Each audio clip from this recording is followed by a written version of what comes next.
afternoon, or good evening, whenever and wherever you're watching or listening. This is the Awesemo NHL DFS Strategy Show, and I am your host, Michael Clifford, aka Slim Cliffy. Joining me for the next hour to talk about his favorite wrestlers from the 1990s, our single entry assassin, Mr. Joshua Harris. Josh, how you doing today, buddy? Doing pretty well. If I wanted to show you my favorite wrestler who's back this weekend, I would have to shake this up and like blow it up in my face, but Stone Cold was one of my favorite wrestlers growing up. I think he was like kind of forced into retirement because of his knees when I was a junior in high school. So got a pretty good run. I really haven't watched wrestling in a while because I have a farm in my house and not much time to watch TV. Yeah, no, completely understandable. Obviously, we're talking wrestling because it's WrestleMania weekend. I am a pretty big wrestling fan. Tyler in our chat says he was a big Jimmy Superfly Snuka fan. Obviously, like a big inspiration for a lot of the high flyers that would come after him. Love WrestleMania weekend. I don't watch a ton of WWE anymore, but WrestleMania weekend is still just a special thing. I was actually looking for a wrestling shirt to wear for the show. Realized I only have one t-shirt left, and it was from a show I went to back in 2003. So needless to say, a shirt from 19 years ago doesn't fit anymore, which is why I'm wearing my Razor Ramon ugly Christmas TV sweater, RIP. Yo. Scott Hall. Yeah, but we're not here to talk about wrestling. Though if Awesemo wants to pay me to talk about wrestling for an hour, I will certainly do that anytime they want me to. I'll fake it till I make it talking about wrestling. We are here to talk about some hockey. Last night's slate was a wild slate. It was definitely a frustrating slate for me. I only got back about a third of my entries. Obviously, that's a pretty bad night. I think the frustrating thing for me, I was in on Tampa with a lot of people. Tampa 3 was the line that really got there. But the more frustrating thing for me was Ottawa. Like, I had a lot of Ottawa won last night. Matthew Joseph ends up just absolutely nuking the Red Wings. Ottawa won, really didn't do anything. And a lot of goals came out of that Edmonton-St. Louis game. You were saying before the show you stacked Rangers 3, and they got shut out last night. So I take it you didn't cash either. Yeah, I used Tampa. Like, these really chalk slates, like Tampa 1 came in around 50%. And it's like, in one lineup, what do you do? I'm pretty confident in my ways to get different, like using Rangers 3. So like I was fine using Tampa, and they came out of the gates like gangbusters. 2 full-line goals almost immediately, and they just were like, yeah, we got this. See ya. We're playing the Habs tomorrow. We'll just coast. So yeah, Rangers looked awful. And I hate, like, there is nothing more that I hate more than when people say process over results, because process led me to the Rangers third line. The only thing that matters in DFS is the results. So the process doesn't matter.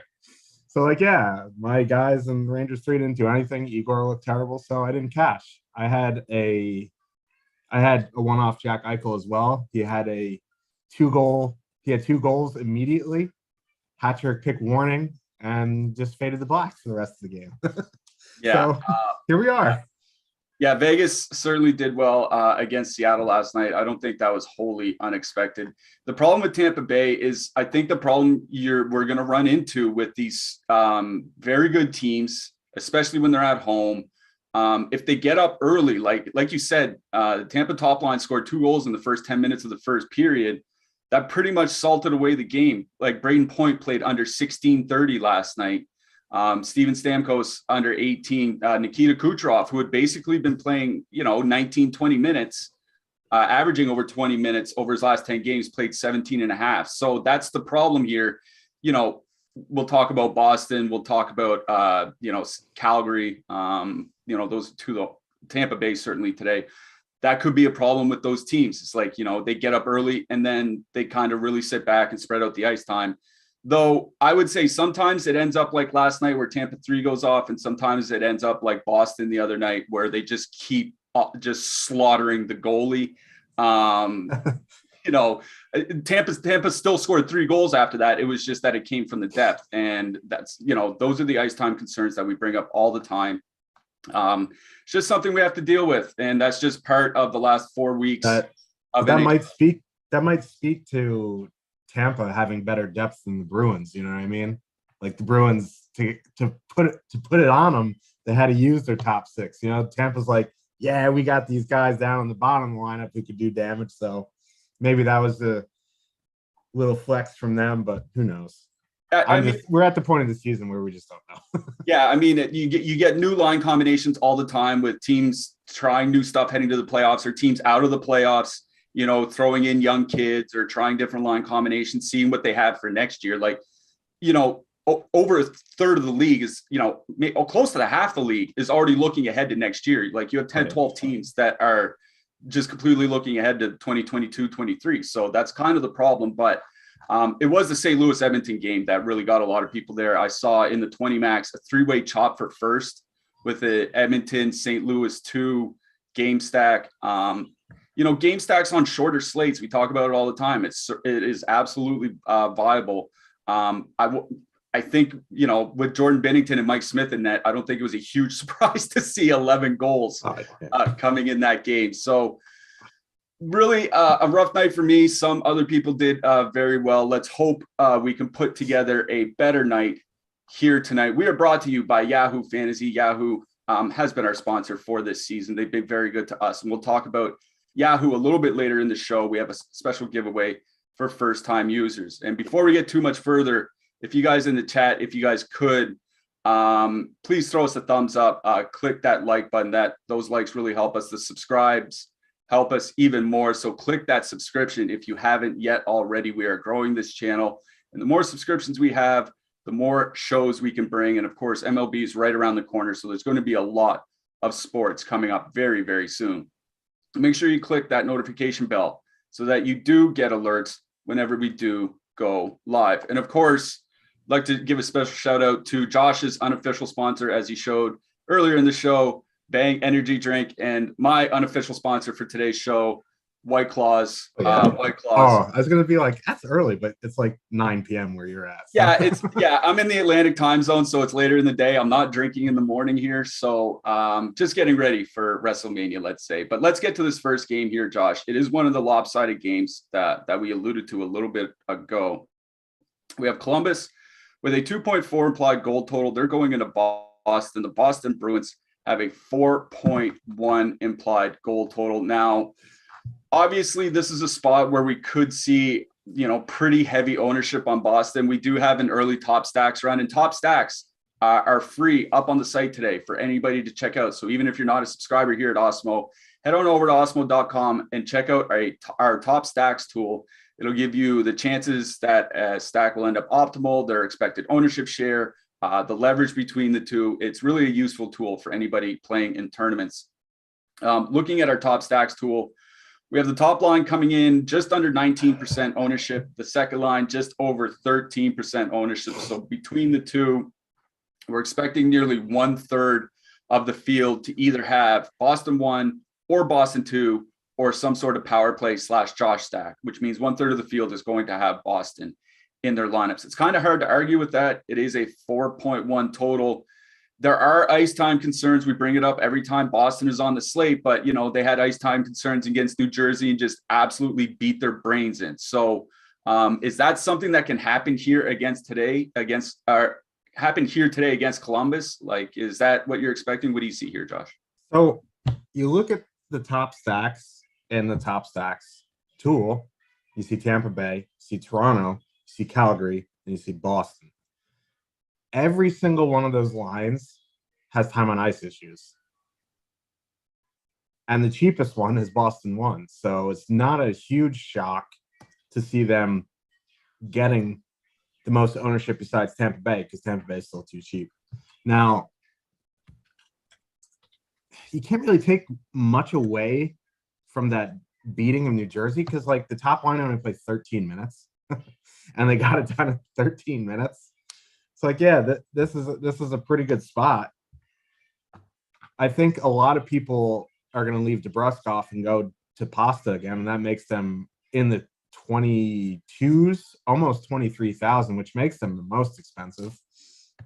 So like, you're going to have minutes concerns there, but they're probably like, if it's a somewhat close game, they're probably going to get 16, 17. This is a fairly good power play spot.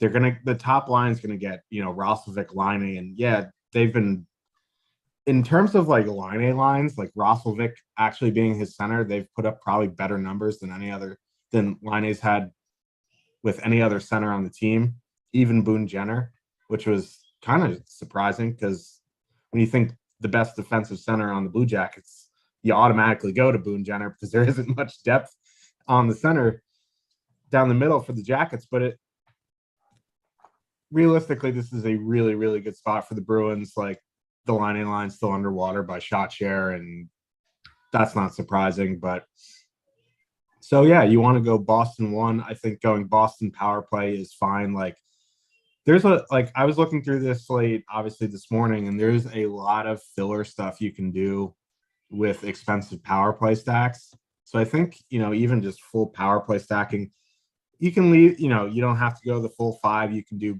Marchand, Bergeron, Pasta, and Charlie McAvoy. Like, Hall seems like a pretty decent price, and he's actually been scoring goals recently. So, like, maybe throwing him in is fine. So, like, yeah, I'm in on Boston 1, Boston power play. I think, Boston 2 is fine, but playing double-digit Eric Halla, I'd rather just, turn it into a power play stack with Bergeron than play double-digit ownership Halla. So, yeah, Boston 1, Boston 2, Boston power play. On the Columbus side, like, I know it's a tough matchup, but Line is 6K, and then Voracek and Roslovic are 6K combined. So that line's 12,000 the full stack. It's a terrible matchup. Boston has a good penalty kill. They're good defensively, but like, for 12K with one of the best shooters in the league, maybe not named Ovechkin, he might be the best besides Ovechkin. Like, for 12K, if you're making 20 to 150, you can have a little bit of that line. I think one-offing Bjorkstrand going into that second line, I think, is fine. Like, I'm not prioritizing the Blue Jackets by any means, but if I was getting into MMEing 20 to 100 whatever lineups, I think I would have a sprinkle of Columbus 1 here. Yeah, I'm glad you mentioned Columbus 1. Oh God, here we go. I'm glad you mentioned Columbus 1, because one thing Boston has been doing of late, we mentioned it, I think when they were playing against New Jersey, which is why I didn't mind Jack Hughes, is they've been sending out the third line a lot more against the opposing top lines. Like, they're kind of splitting the matchups between Boston 1 and Boston 3. And that'll get that Charlie Coyle, Trent Frederick line out against Line A and Voracek a fair amount here tonight. Not, 6-7 minutes, whatever it might end up being. And, they're not a bad line, but they're certainly nowhere near as good defensively as Boston 1. So if you're looking for a path for that Columbus top line to succeed, I think it's because they might get some of the depth matchups here tonight from Boston. So I agree with you. I wouldn't play Columbus 1 in a 3-max or in a single entry 3-max, anything like that. If I was 20 maxing, I think I'm going to go single entry today, because, man, I got 8 hours of wrestling to watch. I'm not fiddling around with lineups. So exactly, priorities. So I don't think I'm going to be getting to Columbus 1. If I was in 20 max, I think I'd treat him like I have Chicago their last couple of games and have like 1 or 2. But really, this is a Boston game for me. And I think, Boston Josh stack, like, if you're worried about ice time and all that, a Boston Josh stack is the way to go. And Josh stacking, for those unfamiliar, is named after my legendary co-host here. It's just stacking 6 skaters on DraftKings, because you can stack up to 6 players from the same team. So, maybe the top line, Pasternak, McAvoy, and then, throw in like a Craig Smith and hope, he dongs in minimal minutes or whatever it is. I think, if you're really, really worried about Boston ownership or their minutes or anything like that, I think a Josh stack is very, very, it's a 4.1 total. Like, this is, it's not like this is a 3.1 or something like that. They're expecting a lot of goals. So honestly, I think Josh stacking might be my favorite thing to do here with Boston today. And it's something that I'm going to strongly consider in my single entry here tonight. On the Columbus side, Columbus too, like they're actually not a bad line. They have been falling off offensively. Like their defense is still good. The offense has really started to fall off, which I think kind of makes sense. Like Cole Sillinger is really not, he's not a second line center at this point of his career. So, if you want a one-off Bjorkstrand or something like that, I think that's fine. But for me, it's really just sprinkling, like you said, some Columbus one in your 20 max 150s. And then I actually do like a Boston Josh stack here tonight, just 6-man stacking over on DraftKings. On FanDuel, stack the line that you want, either of the top two lines that fits best with the secondary line that you're going with. They're both kind of equal in my eyes. On the blue line, I wrote up Andrew Peeke in the Power Plays article today with Zach Werenski out for Columbus. He's going to get over 20 minutes. He's over 2 blocks per game on the season as it is. I think he has a very good chance of hitting that DK block bonus. Any of the defensemen you like here? So I get a fair bit of questions. Why do you like Peeke more than Gavrikov? And I don't. But in these kind of matchups, like when you expect Columbus to get absolutely just nuked in the defensive zone, I'll go to the cheaper guy in Andrew Peeke. Vladislav Gavrikov has a higher offensive ceiling, but this is a tough matchup, and you don't really expect Columbus to score too much. So I'll take the 700 savings and go with Andrew Peeke here. I also don't mind Jake Bean at 2,800. His minutes have been creeping up with Werenski out. On the Boston side, it's probably just Charlie McAvoy or bust. Hampus is fine if you're in that range. Matt Grzelcyk is fine if you're in that range, but I'm not going to force them into my lineup. Like if I was MMing and they organically got into my lineup, I'd be fine with it, but I'm not going to make a rule to get some Hampus Lindholm in my lineups.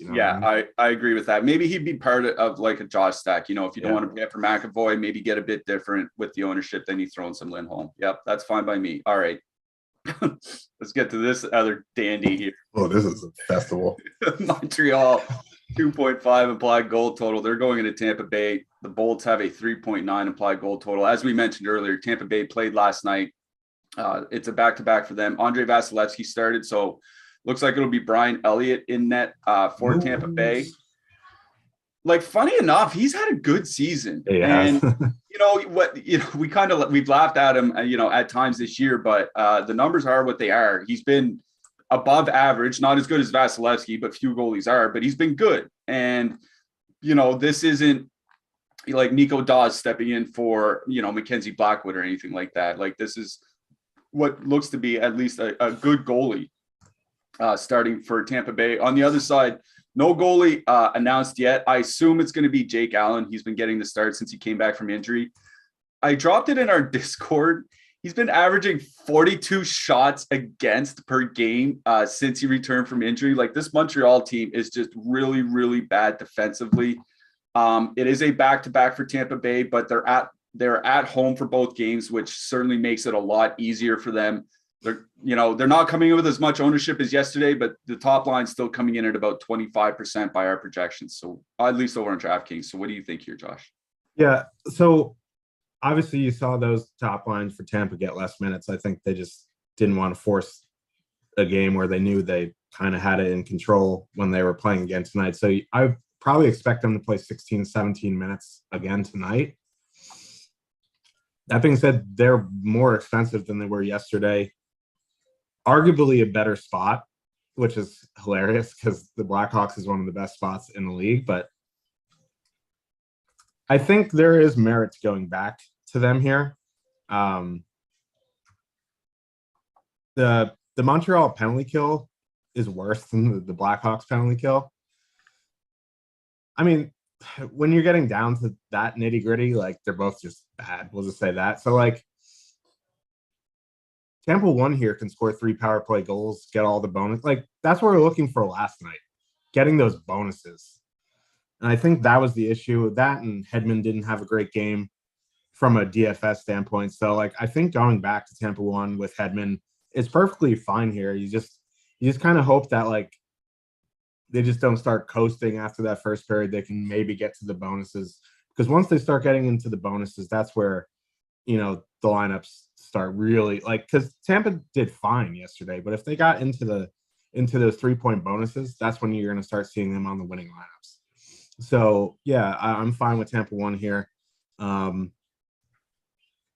You want to go to Tampa 2 as a filler, that's fine. Like Killorn, I know he's on the top power play, but he's just been invisible the past week or two in terms of DFS. So Cirelli, Palat, Killorn is fine as a filler. I'm just not super excited about it. Despite them getting consistent 15, 16 minutes, they've kind of been meh.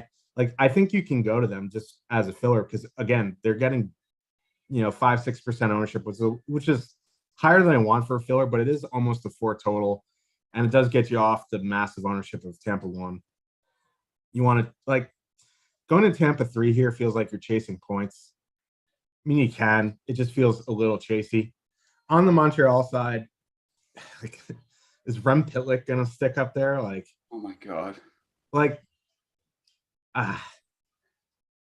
Tampa's penalty kill hasn't been good, and they've been bailed out by Vasilevsky. I know Elliott's been good, but he's not Vasilevsky. So doing Suzuki Caulfield 2-man, I think is fine. You want to throw in Justin Barron. Chris, it's funny because Chris Weidman's actually started doing stuff on the power play, and he's see you later. So Justin Barron on the top power play, I think is fine. You want to do that cheap 3-man of Suzuki, Caulfield, Barron in MME. It's a similar situation to the Columbus top line for me. I'm not gonna prioritize them in 1 to 3, but if they happen to get into my MME mix, I'm fine with it. Yeah, I mean, let's be honest here. That Montreal top line is projecting reasonably well. If you look at our lineup builder at Awesemo.com, the top line's projecting for about 27 points, which is actually more than the Columbus top line that we just talked about. With Remy Pitlick there. Yeah, with Remy Pitlick there. Here's my problem with that Montreal top line is that Pitlick and Suzuki is Suzuki and Caulfield are kind of similar players. Not that they have similar skill sets, but they kind of view the game the same way and play offense the same way. Remy Pitlick doesn't. Caulfield and Suzuki are kind of more cycle and look for a clean shot or a good shot type players. And Remy Pitlick is a rush offense type player. He likes playing off the rush. I don't know how that's going to mesh well. And it's not like Pitlick was really a good player before. He's certainly bad defensively as it is. So I don't think he's going to make that Montreal top line any better defensively. The top 2 lines are probably going to be somewhere in the 40% range for shot and expected goal share, long term, at least for the rest of the season. So I don't think, like you said, if you want a 2-man Suzuki and Caulfield, I don't think there's really a problem with that. I won't be doing it in my single entry. I think Justin Barron as one-off actually makes a much better play than stacking the top line. Cause I think, if that power play does get there, I think Barron, he's been playing about 19 minutes since he's stepped into the lineup. He hasn't been playing nothing. So honestly, Montreal just doesn't really do anything for me. All their lines are really getting run over at the moment. I think I'm at the point now where I'm one-offing guys from the line. I wouldn't stack anything. A one-off Josh Anderson, a one-off Cole Caulfield, a one-off Justin Barron. That's kind of the way I would be approaching this here tonight. On the Tampa side, I don't have a problem going right back to Tampa 1. I really don't. And the reason is because of that Montreal penalty kill that you talked about. Chicago's is bad.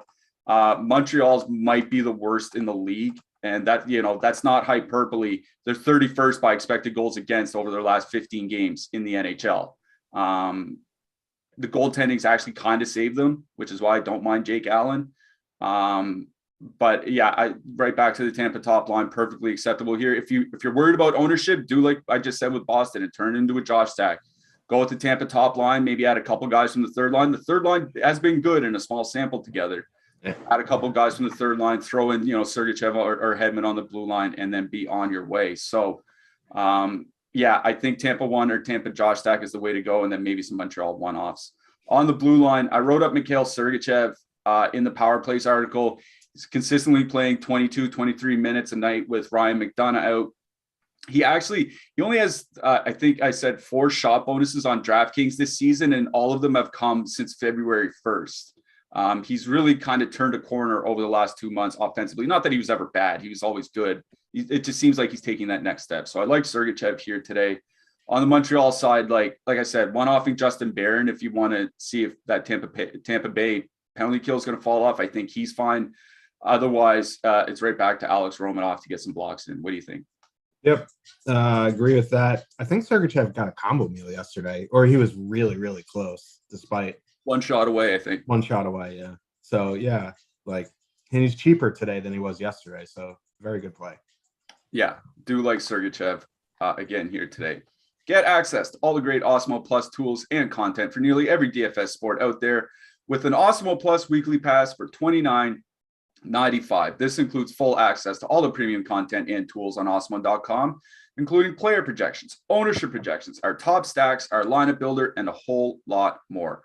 Of course, if you're only looking to play NHL DFS, then you can sign up for one of our Awesemo Plus NHL packages for as low as $3.95 a week. Please note that Fantasy Cruncher is an add-on and can be easily added on to these packages at checkout, but it is not included in our base package. However, it is a very valuable addition to your DFS arsenal for anyone looking to multi-enter contests. So stop guessing, start winning. Join Awesemo Plus today. I'll also say there might only be 4 weeks left in the NHL season, but playoffs, especially the first round of playoffs, are really enjoyable for DFS. The contests aren't going to be huge because we're going to have NBA and MLB and all that. But it seems like I tend to do better in the playoffs. I'll have to go look back at my numbers, but it seems like I do better in the playoffs than regular season. Maybe it's people aren't paying attention because there is so much going on.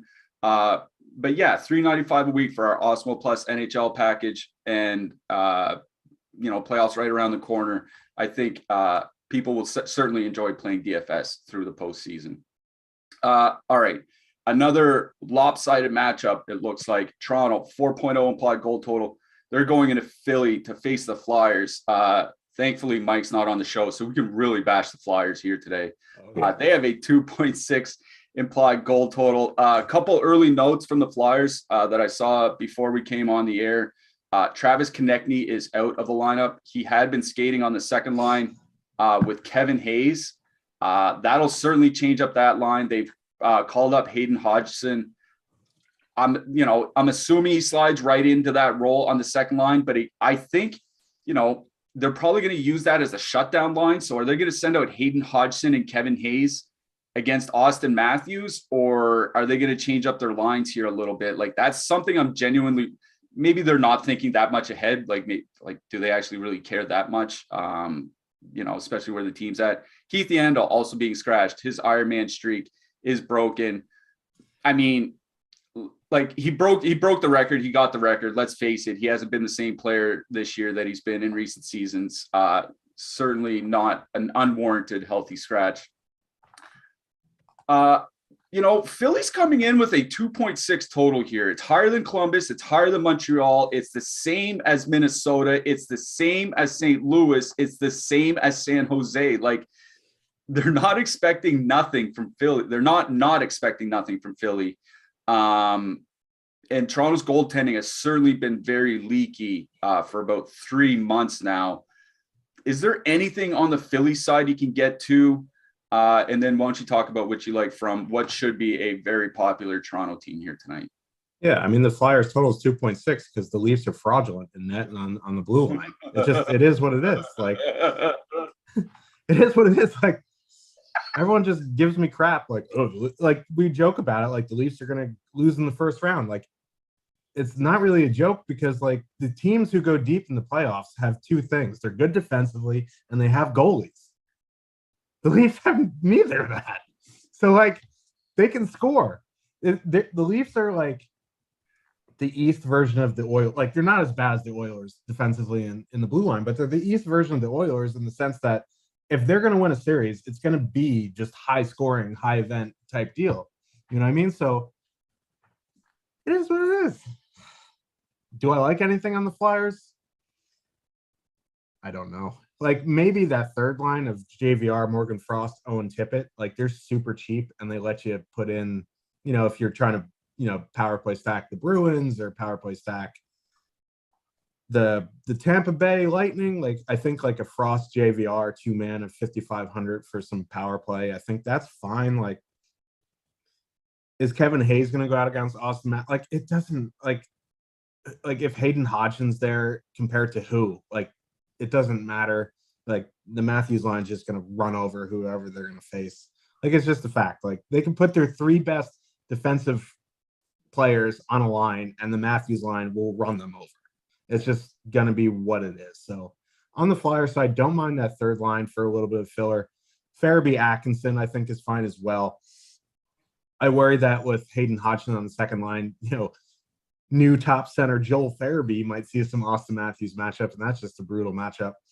Like, I just want to avoid who's going to get the Matthews matchup, and I think, that third line is where you want to be. On the Leaf side, I really like this top line. They're coming in with reasonable ownership compared to the other teams in a 4 total, which is hilarious to say because there's like 4 teams in a 4 total. They are pretty expensive, but I think,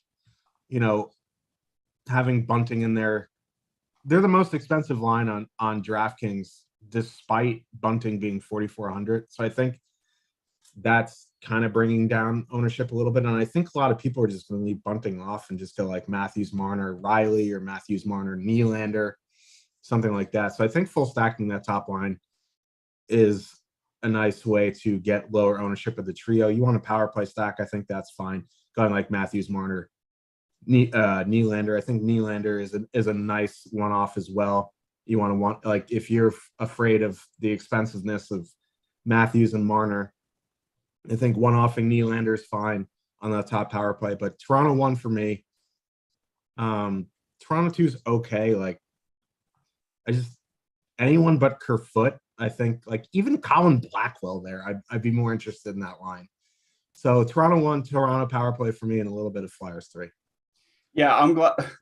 Here we go with some more depth. Yep, here we go. I'm glad you mentioned Flyers 3 here today because if you look at the numbers for the season, Frost and Van Riemsdyk actually haven't been that bad. Now we're talking about Philadelphia Flyers adjusted, not bad, not like Tampa Bay Lightning, not bad.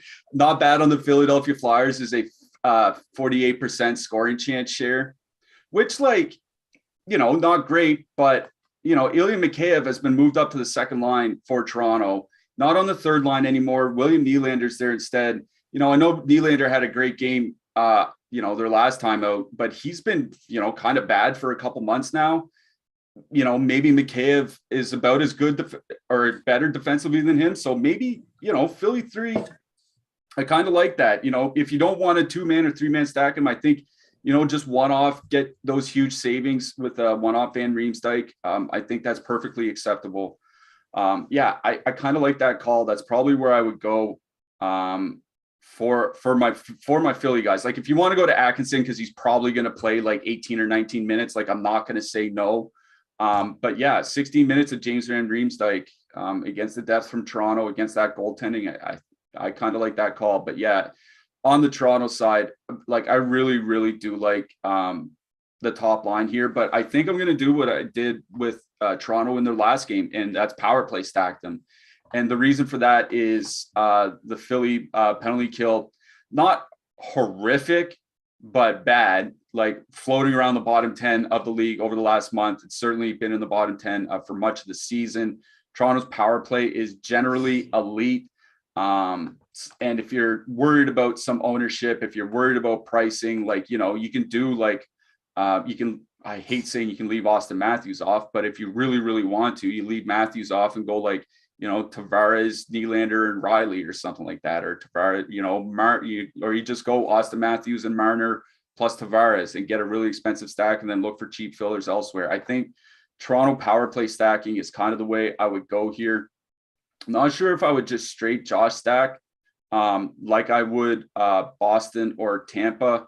I don't think there's really necessarily a need here with Toronto because, as you said, they're coming in with a lot less ownership than those other lines. They're coming in under 20%. So, like, you don't need to get incredibly different with your lineup to get less chalky. So I think just adding a Tavares or adding a Riley or something like that is enough to get different enough with that line where the rest of your lineup can really differentiate yourself. So that's where I am with Toronto. I even wrote that up in the Power Plays article. I mentioned that a couple of times today up on Awesemo.com. Just check the NHL article section. There's a Power Plays article for myself talking about today's slate. Myself and Jeff Bottler write those through the week, free Monday to Saturday when there's a big enough slate. So check out Awesemo.com for that Power Plays article. Yeah, I think Toronto power play stack is where I am. Maybe, like you said, some pieces of that Philly 3 line. That's about it for me from the forwards. On the blue line, like I don't really like Keith Yandel being out really isn't going to change the minutes distribution that much because he wasn't playing a lot recently anyway. Yam Cork has been getting some decent minutes, so don't mind him from the Flyers for 2,700. I believe he's been even blocking some shots of late, which isn't something you often see from a rookie, but it is nice to see from him. On the Toronto side, like I wanted to go with Mark Giordano kind of as like a little pivot away from Morgan Riley, but they're coming in with virtually the same ownership here today. So I don't know. If you're avoiding Toronto, I think like a one-off Giordano is just fine here, but I think it would be correlating Riley or bust. Yeah, and just to further your point on leaving Matthews off the power play stack, I don't have the stats to look it up like in front of me. I need to look it up, but like it feels like every time Tavares scores a power play goal, Matthews is not involved. Like it seems like they have their trigger guys on the power play that end up with the puck to shoot it and not distribute it. And Tavares is certainly fits that bill, and I think Matthews does to an extent as well. Yeah. So, like, when Matthews scores, you rarely see an assist from Tavares. When Tavares scores, you rarely see an assist from Matthews. And it's a little bit different from the Edmonton power play where, McDavid and Draisaitl are always involved. I just think it's the way they cycle their power play. I don't know. I need to look up those numbers, but I think there is some merit to leaving Matthews off the power play stack. Oh, boy. Could you imagine going into that slate with a Toronto stack with no Austin Matthews? Yeah, I certainly think it's absolutely viable, but I would probably only do it where I needed to save money and I had to stack elsewhere. Don't like force Matthews out of a power play stack, but if you're like, I have a lineup that I really like, but I need to use Tavares over Matthews, that's fine. And I'm not bashing the Leafs here. Like I love to bash the Leafs. That's not a bash. Like it's legitimately what happens with their power play. I don't know. Yeah, I agree with that. Let's get to a game that may be a little bit more back and forth here. We have Minnesota going into Carolina. Minnesota has a 2.6 implied goal total. Carolina has a 3.3 implied goal total. On the last show, I think it was with Jake, actually, where I was talking, and you and I have talked about how Minnesota seemed like they fell off defensively a little bit once 2022 started, like calendar 2022. But the last month or so, they've been excellent defensively, pretty much from top to bottom. But by the same token, Carolina absolutely, one of the top defensive teams in the league, certainly in the top 10. Their penalty kill remains very, very strong. I noticed they're not taking as many penalties as they were earlier in the season. Like they're not first or second, over the last month by penalty kill, but they're still in the top 10 by time shorthanded. So it's still taking a fair amount, just not a ton. Minnesota is absolutely one of those teams that has the ice time concerns that we have been talking about. Their top line's typically been around 17 or 18 minutes of late, and that's a little bit of a concern when you have such a tough matchup, but they're also coming in with literally like almost no ownership. We have them at 1.3% in our top stacks tools. What do you think, Josh? Yeah, I want to get behind the Wild so bad here. But there's a couple factors that maybe I won't in my 1 to 3 lineups. One, our boss, Jake Harry, notorious Minnesota Mild fan. Oh, hold on, Josh. Sorry. No, I'm just seeing some stuff from their morning skate that I'm checking right now. Matt Boldy is out, and they're moving Tyson Jost up to that line. So it's Jost, Gaudreau, and Fiala on the second line for Minnesota. Sorry, go ahead. Hello, darkness, my old friend Tyson Jost. Thought I got away from him, but here we are. So Jake is a resident Minnesota Wild fan. And he always talks about how the Wild just play so much slower and they're worse on the road. Like their home road splits are pretty stark. And you look at them and like Minnesota at home plays to a much higher expected goals rate than they do on the road for whatever reason. Now you throw minutes concerns in there. And what do you do? Like, and the Hurricanes are just so good defensively. That stall line is going to see a fair bit of Hartman. That top line is going to see a fair bit of Hartman. Like they kind of, go first and third line. Like that stall line's been so good the month of March into April. That Aho line since Svechnikov moved down and Jarvis moved up has been better defensively. They're not as crazy high event as they were. So I think, Minnesota 1, I would just reserve for MME. Like I want to play them in 1 to 3 because I think, like Kaprizov is like starting to come into like one of those players where he's kind of matchup proof. You know what I mean? Like you watch him play and he's just electric on the ice, but like it's just hard on the slate in the 2.6 total. They have the same total as the Flyers tonight. You know what I mean? Like, and you have Toronto, you have Boston, you have Tampa, and all these great spots. So it's hard to prioritize them. I think, if you get into some MME, I think Minnesota 1's fine. You want to use that checking line. Like they've been good. The problem is like on the road, they can't match. So they see a little bit of less minutes. Now Tyson Yost on that third line instead of Boldy. Yeah, that's going to be a drop off. I think I kind of want to attack whoever sees that line on Carolina now. So with that third line going out against the top, like it's probably going to be the Svechnikov Trocheck line, right? You would think. So yeah, I'm interested in that. And like Max Domi's up there now instead of Netchus, who's cheaper. Like I just don't know what to make of that. Like I kind of like Domi. Don't know what to make of him for DFS on Carolina. I think, going full stacking there is fine. They're cheap enough. Domi, Netchus, similar price. It is what it is. Like, I don't think Domi will like kill you there. Like he can handle himself offensively. So I think that's fine. I also don't mind the top line. It's just like spending that type of money. I'd rather just go to like a Boston 1 or, up from there. So I think you can play Carolina 1 and MME 1 to 3. I think I'm going to prioritize the more expensive teams in a higher total, but don't mind Carolina 2. Yeah, it's Carolina 2 that I actually had circled, and that was before Matt Boldy went out. And the reason for that is like I said, Minnesota's been playing a lot better defensively over the last month or so. So all the defensive numbers across their lines have been very, very good, but it's the second line that has been the worst defensively of their top 9. And that's where I thought Carolina 2, in that matchup could actually go in and do some damage. Your point about Max Domi is a good one. He's in his career, everywhere he's been, it hasn't mattered where, Montreal, Columbus, Arizona, he's been bad defensively. It doesn't matter, center, wing, top line, third line. That's just what he is. But he's a wonderful playmaker. He's very good at setting up teammates. He's very good in transition, which is why he keeps getting chances in the NHL. If he wasn't as good offensively as he was, he wouldn't be on the second line for Carolina. That's and why his last name. Well, yeah, that too. But that's why he is where he is because he is as good a playmaker as he is. And Carolina 2 is coming in with perfectly fine ownership, under 3% by our top stacks tool. So that was the line I had circled before Boldy was out. Tyson Jost there, like Jost is a decent defensive, like a good defensive player, I'll say, but he doesn't bring anything offensively. And if you can't do at least a little bit of both, then you're going to get hemmed in your zone eventually because you can't create and sustain offense. And that just puts you on your heels. So, you get 2 out of the 3 guys on the top power play in Trocheck and Svechnikov. I do like that Carolina second line as a fillery type line here tonight.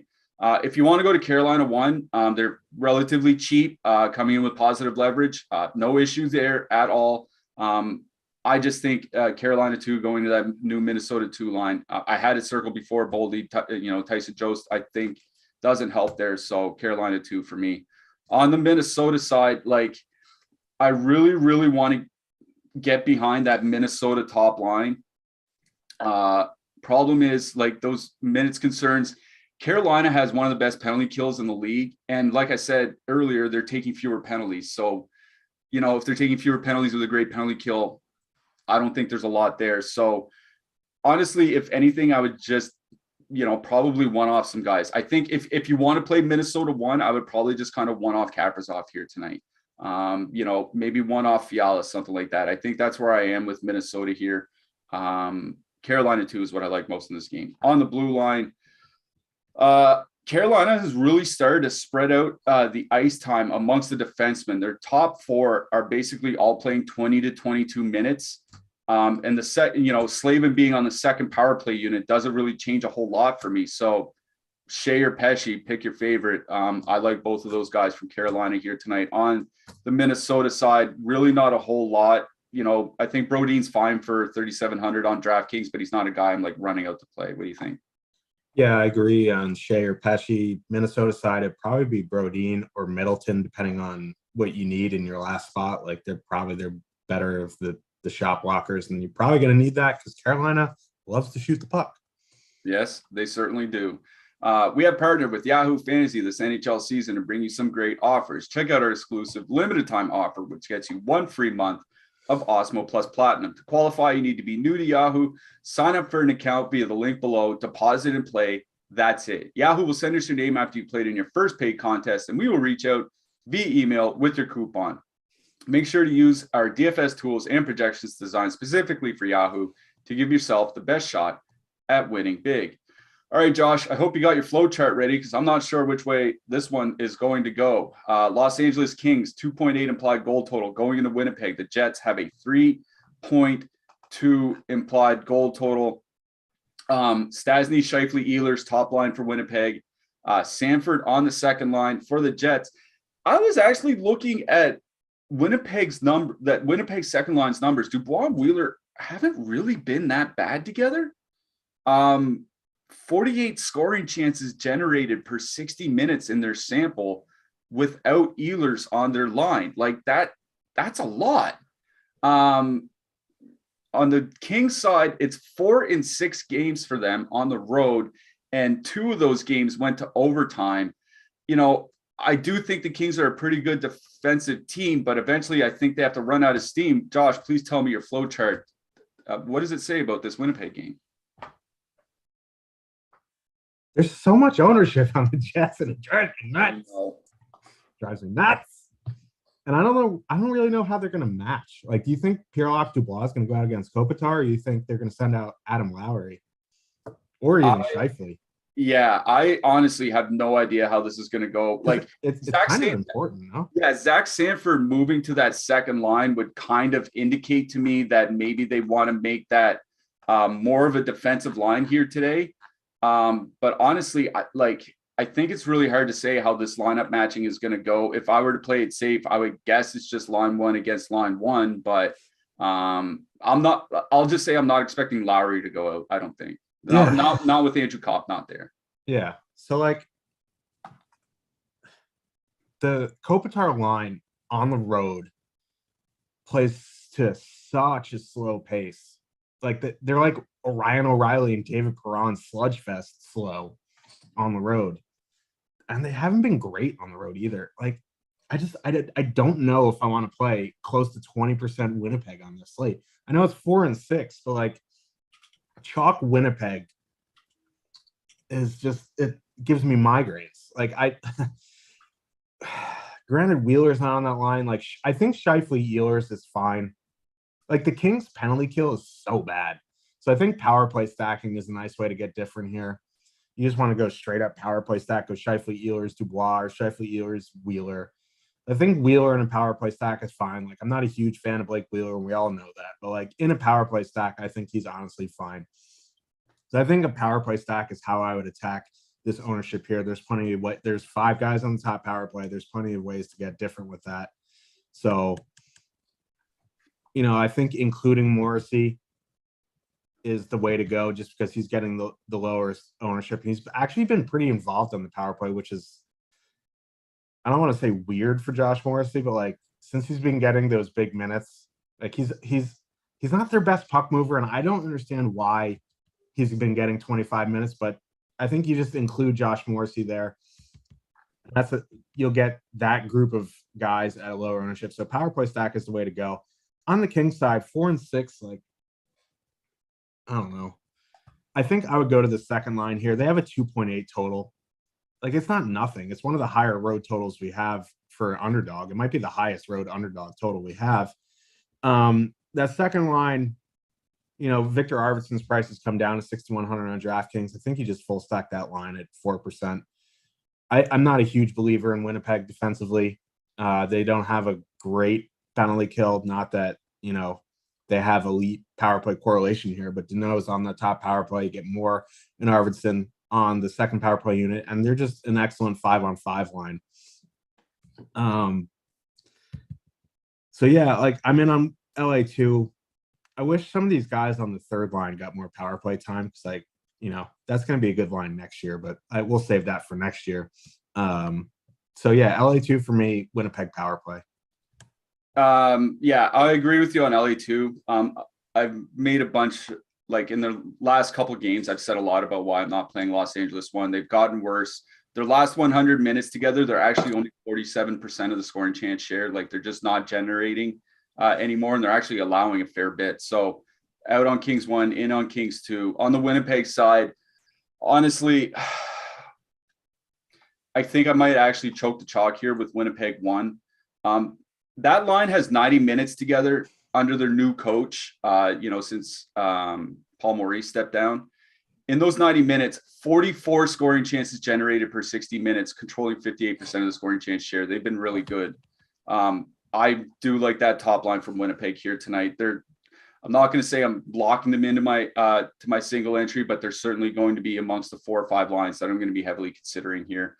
If you want to just, add Wheeler or whatever for a power play stack, I think that's perfectly fine, but it's Winnipeg 1 for me. On the blue line, Sean Durzi certainly is playing a lot of minutes for the Kings. The Jets do have a bad penalty kill. Not that the Kings have a good power play, but it has been a little bit better with Phil Danault there. So I think if you want to get real weird, Sean Durzi as a one-off is fine from the Kings. Other than that, probably just Ville Heinola if you want a cheap defenseman for Winnipeg, or as you said, Josh Morrissey if you're power play stacking.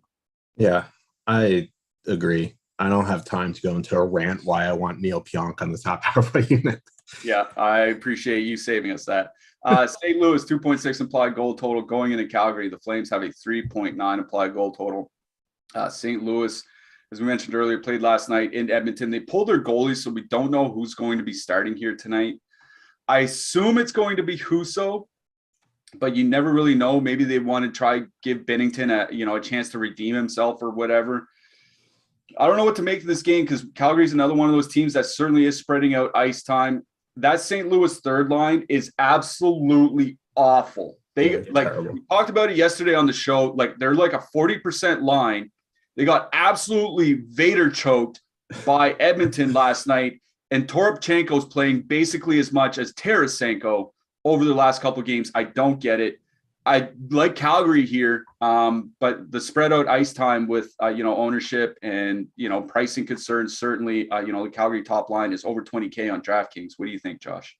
Yeah, but like Tampa Bay one has ice time concerns. Toronto has less of an ice time concerns, but like Matthews is the most expensive player on the slate, and he's not guaranteed to get 20. Boston 1 has ice time concerns. So like, and you look at the ownership on Calgary and all these teams in the 3.9 plus total, they're the lowest. And they're going to get that St. Louis third line back to back on the road. And they just got absolutely run over by Edmonton. And Calgary top line is one of the teams that are one of the lines that just run over anybody at any time. And this is an elite matchup. They're fully correlated on the power play. They could go back to Binnington here, who's probably the worst goalie on a big contract in the NHL. So I'm in on Calgary 1 here. I think getting them around 10%, even if they get 15, 16 minutes, I think they can just do what they do. And they're like, I wanted to go to the second line here, but they're coming in with higher ownership than the top line in a tougher matchup. So I'm just going to go to the top line here. You want to go to that third line for a cheap filler like Dubé, Yarncroc 2-man, or Blake Coleman. That's fine, but I'm in on Calgary 1 here. On the blue side, back-to-back on the road, they still have a 2.6 total, which was a bit surprising to me because Calgary is a very good defensive team. Markstrom's a very good goalie. There's just isn't much there that I really like. I know St. Louis 2 had a good game yesterday. They're kind of expensive. Like St. Louis 1, kind of expensive for the matchup. So I'm probably just going to be out on the Blues. Yeah, St. Louis 1 really got ran over there last night. It's a really tough matchup going into Calgary. I agree with you. I'm out on the Blues. I wrote a Blake Coleman in the Power Plays article. I think he's fine as a one-off in for some depth here from Calgary, but I agree with you. Calgary 1 is going to be a line that I'm considering here tonight. Really low ownership, really high chance of being a top 2 stack. I prefer them over Calgary 2. Here at Awesemo, we have an Awesemo Hall of Famer. We like to celebrate subscriber success. And if you'd like to get in the Awesemo Hall of Fame, this is how you do it. You download the Awesemo avatar from awesemo.com/avatar. You place in the top 3 of a contest with at least 5,000 contestants, and then you tweet those wins to the Awesemo Hoff account on Twitter. Dave DeRemer, he's really been crushing a lot of parlays of late. You'll see him crushing NBA as well. A couple first places for him, taking down 5 figures. So congrats to Dave on that.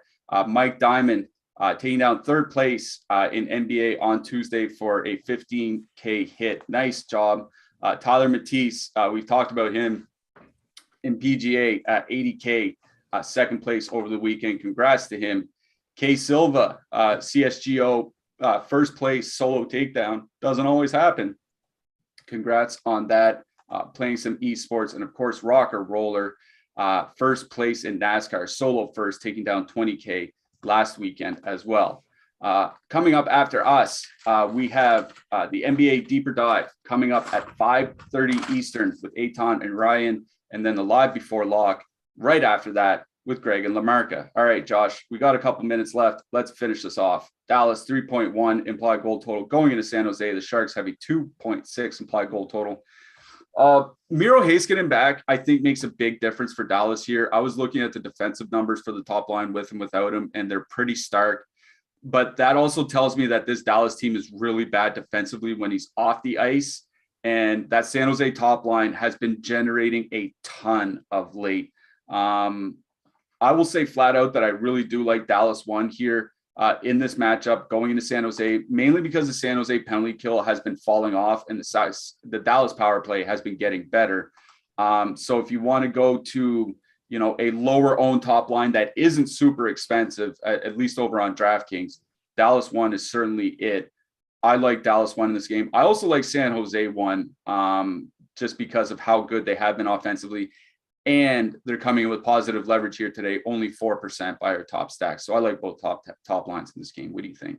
Yeah, I generally like the Sharks line, top line, and they always have a ton of ownership. Tonight they don't. It's a tougher matchup, but Hertl Meyer have been electric together. I think they're fine. Couture one-off, or adding him in with Hertl and Meyer, I think is interesting because the Dallas second line is terrible. Not that the Sharks second line's any good. They're not very good either. But Couture still has some life left in his bones, and he's cheaper than the Hertl, and he's on the top power play, so I think he's fine. I do like Dallas 1 here coming in at 7%.